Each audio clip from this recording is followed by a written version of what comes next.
Hello, everyone, and welcome to this episode of Community Conversations. I'm Troy Parkinson with Sage Presence.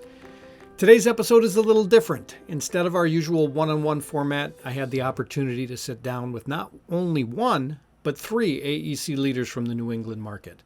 Together, we explored their unique perspectives on the built environment and the evolving challenges and opportunities in the region. This conversation took place during a recent visit to Providence, Rhode Island, while I was in Boston for AIA 25. It was a rich and insightful discussion, and I'm excited to share it with you now.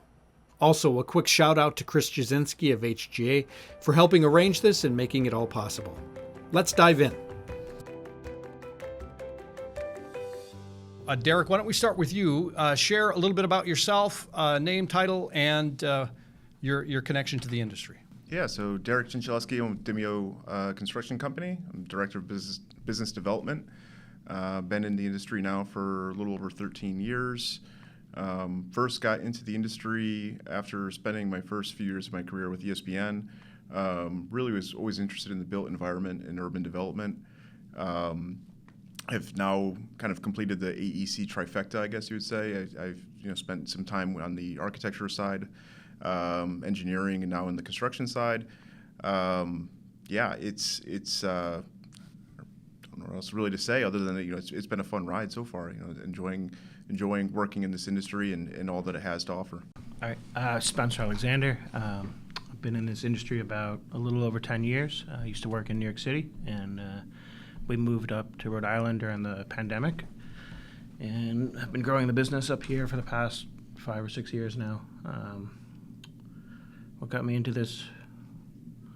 I'm not sure. I'm not sure how I ended up here, but it's it's been interesting. It's great having your own firm and being your own boss. And tell us about your role now with AIA Rhode Island. So currently AIA Rhode Island president, trying to rebuild the organization to kind of help it grow and be a staple for architects in Rhode Island. I think we're looking to do more educational program and a little bit more outreach towards events that are focused on architecture, and hopefully be a resource for architects in the state. And last but not least. Hi, everyone. Chris Spiegel with Left Field Project Management. I'm currently a project executive here in our Rhode Island office. Left Field's doing a lot of work down here right now. We currently have about $1.2 billion worth of school projects under construction. Some of them here with Derek from Dimeo.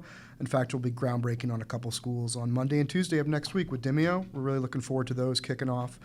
I came into this industry by accident, or I guess maybe not by accident, but as a resort. I graduated in college in 2008 at the height of the financial crisis, and I took the first job that was available to me, which was as an office engineer for a engineering firm, so processing invoices, that sort of thing.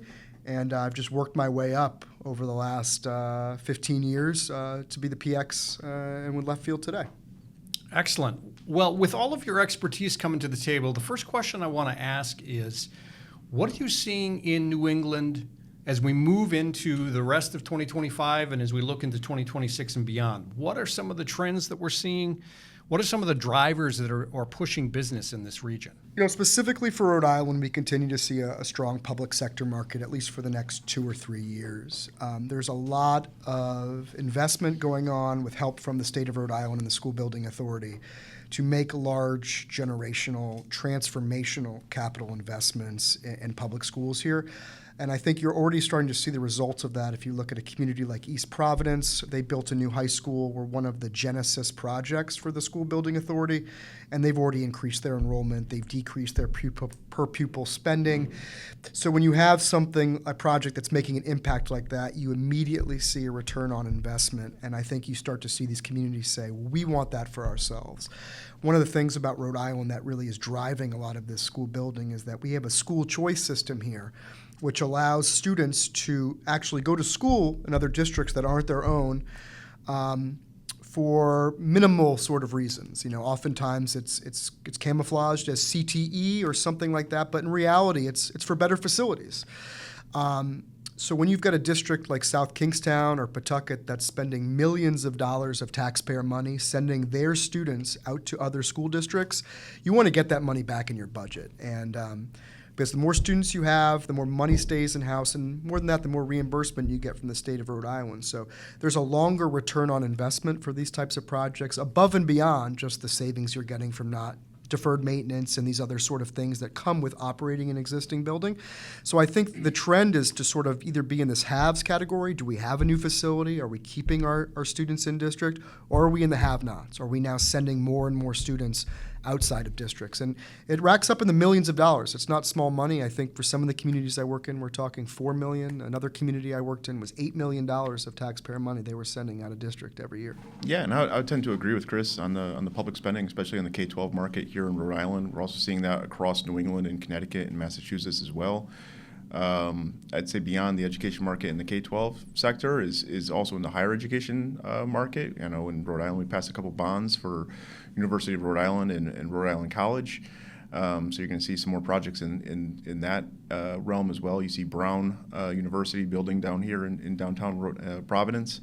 The healthcare market sector, I know Brown University Health, formerly Lifespan, is planning to spend quite a bit of money on their health system in some much-needed capital repairs. But a lot of this is going to be precipitated by what happens with federal spending as well as the state budget here in Rhode Island and how that affects their operating budgets going forward. I know up into Massachusetts that we're seeing a lot of money spent in public housing and in residential developments that we're involved with. So that's been a real positive for us. And I know that's the housing crisis that we hear about is certainly impacting all three states across southern New England. So investments into residential, mixed-use development, redevelopment continues to be quite large as well. So yeah, education spending, healthcare spending, residential development. Corporate, I would say, is more in the consolidation mode. I think a lot of companies are still in that return to work phase, but it's return to work in a smaller footprint. So we're seeing that kind of lag behind a little bit, but obviously return to work is still a hot button, and people are still doing that. So we'll see that continue to percolate a little bit. Spencer, for you, from an architectural standpoint, what are you seeing in terms of new opportunities, new builds, new projects? We do a lot of high-end residential and then mixed-use developments. We do a lot of work up and down the East Coast, so we have work not just in Rhode Island, but New York, Florida, Jersey, Vermont, really, and Massachusetts. So we're pretty spread out, but I think in Rhode Island we've had quite a few luxury homes going up, and as well we have some new projects on the horizon to kind of create a much larger affordable housing and mixed-use developments and some workforce housing. I think those are some exciting. There'll be a massive project if it comes together, so I think that'll be it's coming together because of tax credits and everything else, so if it does come together, I think will be a nice big project in Rhode Island. To follow on to what he was saying, there has been a recent passage in the legislature of a bill that's designed to help not force, I think force is maybe too strong a word, but to maybe influence communities to actually get these affordable housing projects under their belt. It does provide some latitude to actually allow projects to bypass certain municipal zoning requirements, which can be very, very restrictive, especially in some of our more affluent communities in Rhode Island. So I did meet with some developers last week. They did feel that this was going to help kickstart a little bit more affordable housing. Just like the rest of New England, we are in affordable housing crunch. I think the average rent in Providence is close to $2,000. So it is certainly an area that we need more of these events. And I'm seeing it anecdotally. In fact, I just got a letter from my zoning department in the town that I live, which says my neighbor is turning their garage into a two-story, two-bedroom house. And, I think if we can start getting these things moving on, we maybe start to tackle some of this affordability issue. So I'm a supporter of that. It's easier to say in spirit than when someone's building right next to you, but let's put our money where our mouth is and allow these projects to move forward. You spoke about the legislature and the dynamics of politics in the game, not to get into politics, but for governments to work, for municipalities to work requires collaboration on a legislative level, on a local level. Collectively, what are you all seeing on the progress that's being made in your communities because people can come together and move initiatives forward? I'll kick it off. I actually just said this earlier today in an email. The only way projects of this magnitude come together, whether we're talking about $10 million on the private side or some of my projects, which are $350 million, is if everybody is rowing in the same direction. You need support at the state level, at the local level, at the regulatory level, such as the School Building Authority, or you need everybody moving in the same direction. That means putting aside sometimes some specific issues in order to see the greater good and move these projects forward, especially in a state where Rhode Island, where everybody seems to know each other, everybody seems to have their own agenda politically. It's important that you see the finish line and work together to move these projects forward, because they're not going to succeed unless everybody is moving in the same direction. The only thing I would add is that, having served in public office in a previous life, I think most people tend to agree on what our issues are overall. The things that are plaguing our communities, the things that we need, between good health care and solid school systems and affordable housing, whether that's, luxury housing, if that's what's affordable to you, or affordable as entry-level housing, whatever that means to you. I would say that we all kind of agree that we want the same things from our towns and the same services and the same expectations. I think we all kind of share those. It's just the means to get to that end is where people kind of differ in their opinions and their approaches. So the first thing to get to is, to agree on what the issues are. And then the second thing is then to kind of figure out a roadmap of how to get there. So I think overall, many of our municipalities are kind of in the same boat they're on the same page with where we need to go. And the policy kind of follows. So I think we're, again, to Chris's point, starting to row in the same direction and getting to that point. It's just a matter of, getting there in the end, crossing that finish line and getting that funding, if that's the problem, or getting the policy in place to kind of bridge those challenges. Spencer, as president of AIA, what are you seeing in terms of how you're advocating for architects in your region, for the built environment? Architects are helpful in many stages of different projects. It really depends on the size of the project and how much role we have. I think architects as a profession has shifted in how we're seen. So I think when you're doing a large-scale development project, we have quite a few projects over 9 stories. It's controlled by funding. So there's an approach to the design, and then there's an approach to getting the project built. And I think you have to find the middle ground between them. And then with the smaller projects, you're looking. It all depends on the client and the client relationship with the architect, and how that works. I think every project is a function of how that relationship is brought together. If it's not great, you see that in the project. If it's great, you get an amazing project that's really fun to be a part of. So we've talked about Rhode Island. What are you seeing as a region as a whole throughout New England? Where are other big projects happening? What sort of initiatives are occurring? Yeah, so Left Field has offices in Massachusetts and New Hampshire, and we're seeing huge investments still on the public capital side in those states. Left Field currently working on an $800 million high school in Brockton, Massachusetts. That's been in the news recently. One thing that I would like, before we get off Rhode Island completely, one thing I do want to say is something that's admirable about the Rhode Island process, and which I think could have an effect on downstream projects here in Rhode Island, is that for public school construction projects in Massachusetts, it's partially funded by their school building authority, which is funded by a percentage of the sales tax in Massachusetts. That program is self-sustaining, which means that every year they can take on a certain amount of projects and fund them and finance them. In addition, each town needs to get municipal bondings. They are not 100% reimbursed. But because of that, there's always a pipeline for more money coming into the project. Rhode Island currently doesn't have anything like that in place. It's dependent upon large-scale bonds that are taken out by the state. I would love to see Rhode Island take a look at that approach and see if there's some way that we can't invent a self-sustaining program.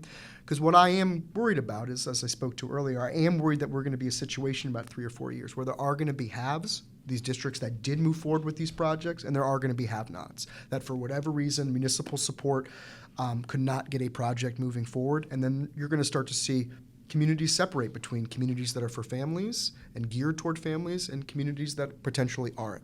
So that is one thing I think that keeps Massachusetts building so heavily. Another market that we're pretty active in is life sciences. We have seen life sciences sector take a significant dip over the last 2 years, especially since the COVID pandemic. We're finding that areas such as Cambridge are overbuilt with rents dropping up there. So we have seen a pullback on new construction in the life sciences sector. We are starting to see a lot more renovation projects creep up on the developer side and the life sciences sector in Massachusetts, but certainly not where it was 2 years ago. Yeah, I would echo those same points. The Massachusetts market is, particularly for us, very hot in the residential market currently. That's where we're seeing a lot of activity. Life sciences has largely been somewhat stalled, but that said, some of the more of the end users, less of the speculative development market tends to have some signs of life, which is encouraging. Connecticut, the investment's still being made there into education. I'd say this last bonding cycle was slightly less than typical in the K-12 market, but there's a lot that's in the pipeline.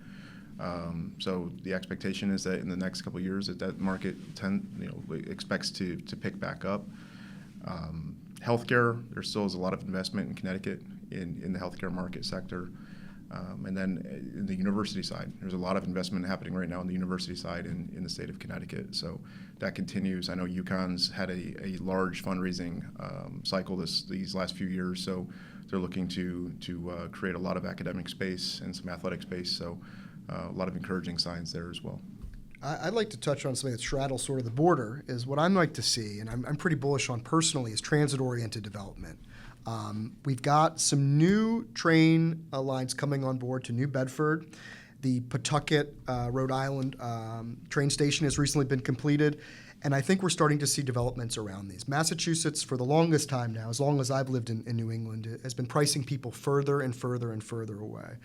And I think these new train developments, especially down to New Bedford, Fall River, are going to increase the ability for people to work in Boston, but still live in a relatively affordable place.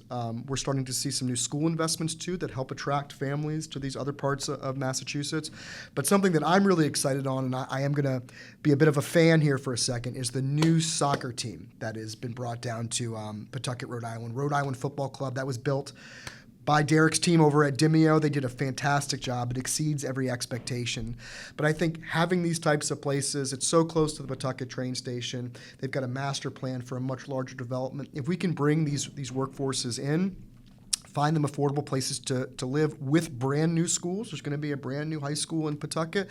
We're going to start to play a bigger role in these Boston market jobs and hopefully translate some of those jobs further down here into Rhode Island. I remember years ago when I was actually working in Pawtucket, I saw the business plan for Rhode Island FC, and I was blown away by how detailed and thorough they were, how they had really looked at the market, looked at television analytics, looked at our demographics, and I'll tell you what, the feeling, the excitement you get going into that stadium and seeing everybody root for a Rhode Island team, not for a New England team, it's specifically a Rhode Island team, has been amazing. I haven't missed a game yet. I'm going on Saturday, and it's really revitalized. But the one thing you don't have is when you leave the stadium, where do you go, right? It's small unit residential right around there. You've got a large thoroughfare that doesn't even have a gas station on it for Division Street. I think that's a prime example of where we need to develop. Give these people somewhere to go. Give these people somewhere to live that's close by. It's exciting.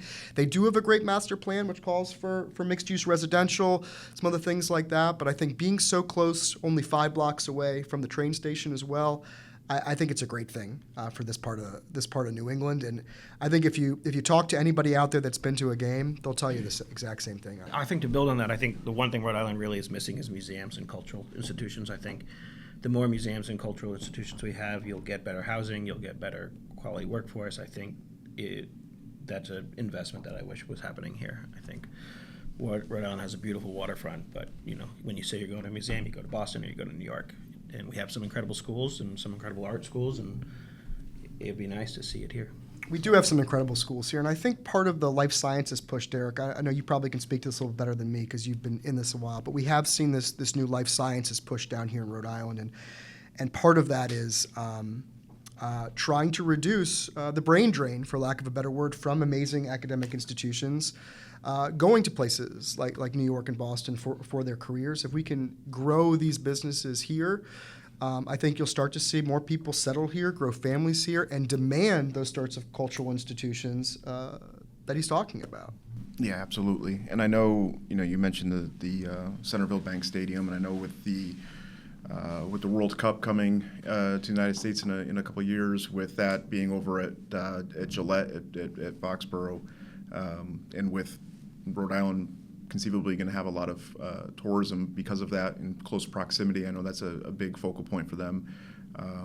Being able to take bus or train or other transportation to get over to Gillette for the matches, but also possibly having some training and possibly having the stadium serve as part, a training home or a facility to be utilized during that. There's the possibility that Providence can have a lot of, and Pawtucket can have a lot of good publicity during that event. We already saw how the NCAA tournament came through Providence this past year in the first round, and the success that had. So there's a lot of positive momentum. But to your point, obviously having more arts and culture would be fantastic. Capitalizing on water, fire, and everything else that we can do in downtown. I think that even the building that we're in, I think speaks to a little bit of this resurgence of where we are here in Providence and the waterfront. Right, we're currently in a great new building that's been run by the 195 Commission. 195 Commission is a quasi-public/private development agency that essentially is taking these plots of land that are left over from when the highway shifted and turning them into spaces. It's right on the waterfront, which is great. You're seeing a food hall go up just a block away on the waterfront. And I think if we can continue to make these sort of cool investments, that you're going to get people that want to stay here. We already have amazing food. Everybody knows Providence is a fantastic culture or area for great food. I think if we have something to do after you eat, to walk around, it'll get people to stay a lot longer. The three of you have come into this conversation, and it's clear that there's some connections and some intersections in your collaboration. I would love to hear the community as a whole within Rhode Island, within New England. It seems, and I see this across the country in every state that I travel and when I talk to firms, but it's a small world, and collaboration is key. What can you speak about in the collaboration between yourselves collectively as well as the community as a whole? I think there's some great people to work with in Rhode Island, and there's a lot of talent here, and I think the collaboration, you find a team that really works, and you find some incredible people, and when you have the right team, you make great projects. It's a small industry, and it's only getting smaller. I feel like everyone knows everyone. We've all worked together at some point in time, and but that's kind of the beauty of it. We're all always looking to help each other out and find the next big thing to work together on. So, to your point, it's a small community, the AEC industry, and organizations like ACE that are so fundamental in helping people advance their careers and network and be able to help each other out are the key, I think, in helping folks be able to launch that and build that sense of community amongst each other. Yeah, it's an absolutely small world in the AEC industry. It's an even smaller world here in Rhode Island, where everybody knows everybody. And I think to a large extent, you trade here on your talent, but you also trade here on your reputation. And those individuals that have a reputation for being stubborn, not listening to other people, going their own way as opposed to collaborating as part of a group are not going to get the work that they want to get. I think that, especially as an owner's project manager, which is what I do in my day job, there's often thought of the OPM as an us versus them mentality, right? We're supposed to catch every single mistake and prove our value by bringing those mistakes to the owner so they can say, aren't you so glad you've got left field managing this project? I was able to see what Spencer's team did, and I was able to see what Demio's team did. That's the absolute wrong way of going about a project, in my opinion. It's you work with your team to solve problems so that they don't become owner issues. It's to figure things out collaboratively as a group. My perspective on an issue is going to be much different than your perspective on an issue or your perspective on an issue. So again, it's collaboration based, as we talked about earlier, but generally it boils down to being a good person. It really does. And if you have a reputation for being difficult, if you have a reputation for putting your own companies or your own value above the project's value, you're not going to work on the types of projects you want to work on. Talk a little bit about the upcoming Talent Challenge. You're all involved in some way, shape, or form with ACE. You're helping bring this next generation of team members through and potential talent. What are you seeing about the talent drain or increase in this region? Yeah, there's definitely a need for more young talent entering the industry at all levels, whether it's architecture, engineering, or construction.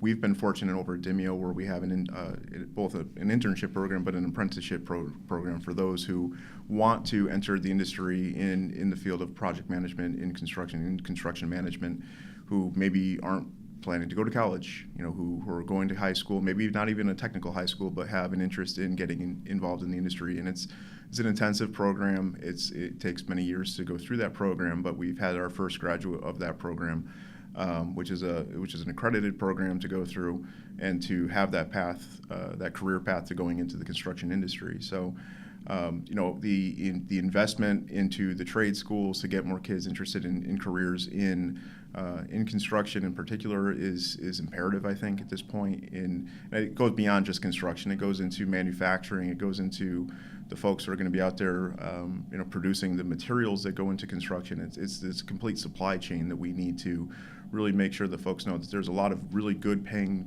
high quality jobs that are out there that don't require necessarily a college degree, or if you do choose to go down the college path, that there's great jobs in engineering and in architecture and in project management and a whole host of careers that are very much essential in the future for this industry to survive. So that recruitment shouldn't be starting in high school or in college. That's got to start in middle school and even possibly be before that to get kids interested in this.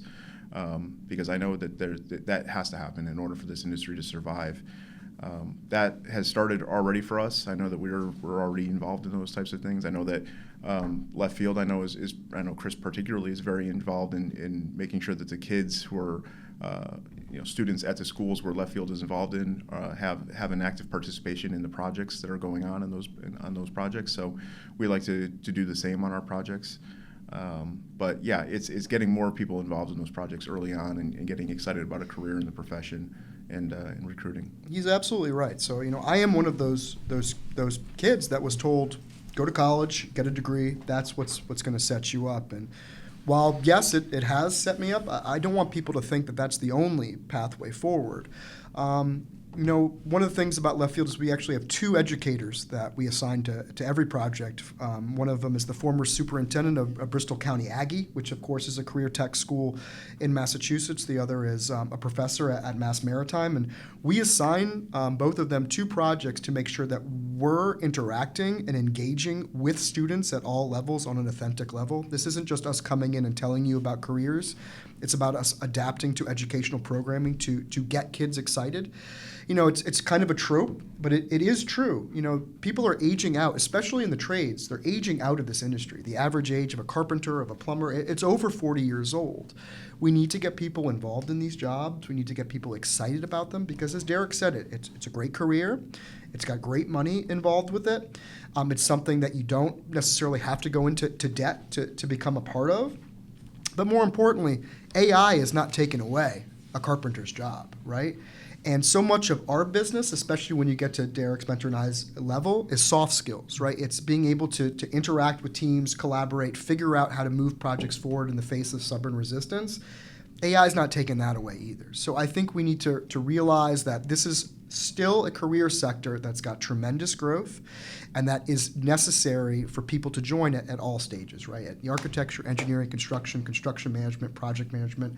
It's tough to find talent. I know I'm competing with other firms. I'm probably even competing with Derek and Spencer for talent to get good people into this industry. So if you're a young kid, if you're interested, or if you have a child that's in high school and wants to get involved, wants to test the waters, we really would encourage you to look up your local ACE mentorship branch, either in Rhode Island, Massachusetts, wherever you might be. There's a ton of great resources there available to any students that are interested. We'd love to have you. You talked about soft skills and the importance of the being human side of it, the importance of relationships, of communication, of engaging and building authentic connections. What do you find for your teams when they're either interviewing for projects to a selection committee, or if you're in a situation where you're seeing teams interview with you, if you're the ones leading the interviews?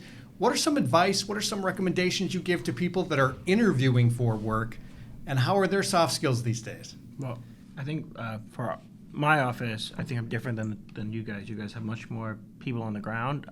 I love the remote side of things. I think it opens up the talent pool to a lot more people, and it allows you to kind of get the workers that are skill sets that you're really looking for with a much larger group to look at, which is really wonderful.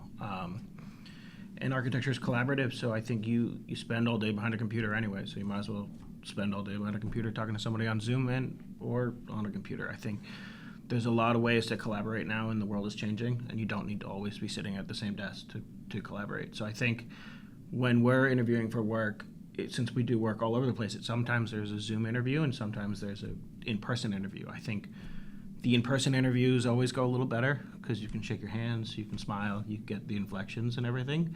But I think there's a world shifting where things are more and more technology-based, and those interviews are different, and you got to kind of work those out. So I love interviews. I do. I'm one of those people that absolutely loves going after work. I'm super competitive.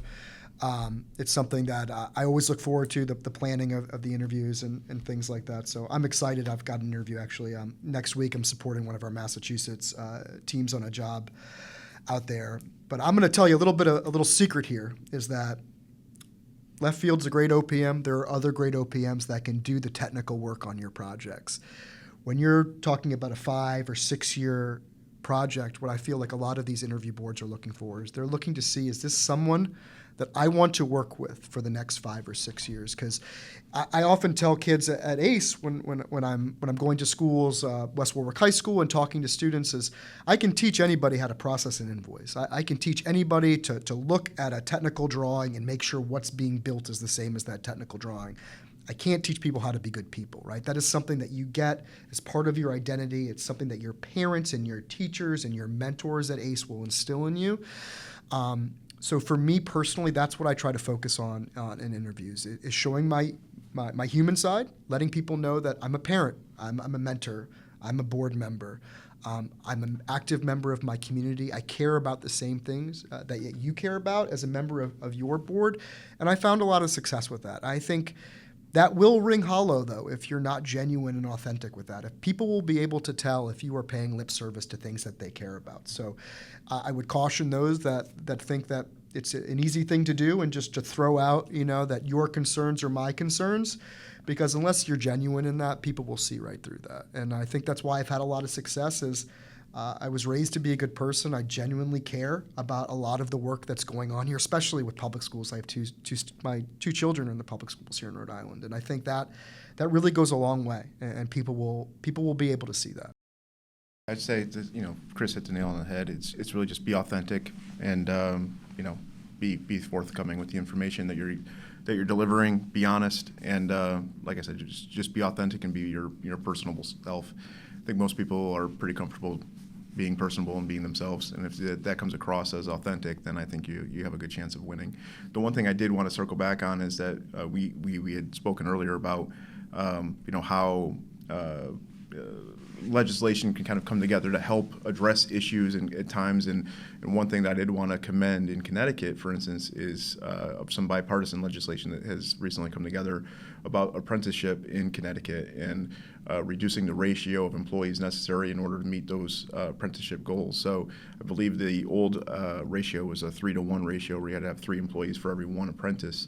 And they're looking to reduce that down to a 1-to-1 ratio, which, depending on it, you can feel any which way about that. But what that will do ultimately is allow for a lot more apprentice positions to be created, which hopefully will end up in more, not only more apprentices, but more people becoming certified electricians and plumbers and whatnot in the state. So that's just a kind of an easy one that's out there. So kudos to them for doing that. Well, as we get to the wrap here soon of our conversation, I wanted to ask one last question, and that is for each of you, what excites you about the future of this industry or your role in it? What do you see the next 6 months to a year bringing in terms of what's exciting you?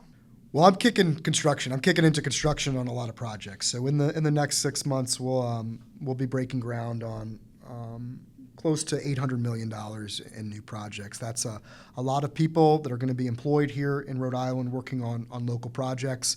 We're incredibly excited to get those. But I think my job then begins again, right? In about a year, once these projects are all under construction, it's how do I work with local developers, local school districts, municipalities to understand what their real needs are in terms of growth, and figure out what sorts of projects we can identify and how we can fund them to bring them forward. I think that's going to be a significant shift in what I've been doing for the last year and a half, and it's something new for me, but I'm really excited about it. My role is in business development and marketing. So my role is always future looking, which is always exciting because you're always trying to figure out what's happening next and where the future is going and where you need to be. So, skating to the puck or skating to where the puck's going. So, the future is always exciting and trying to figure out what's going to happen next and where you need to be. So, in our instance, it's trying to map that out and position ourselves best to accommodate what the future holds.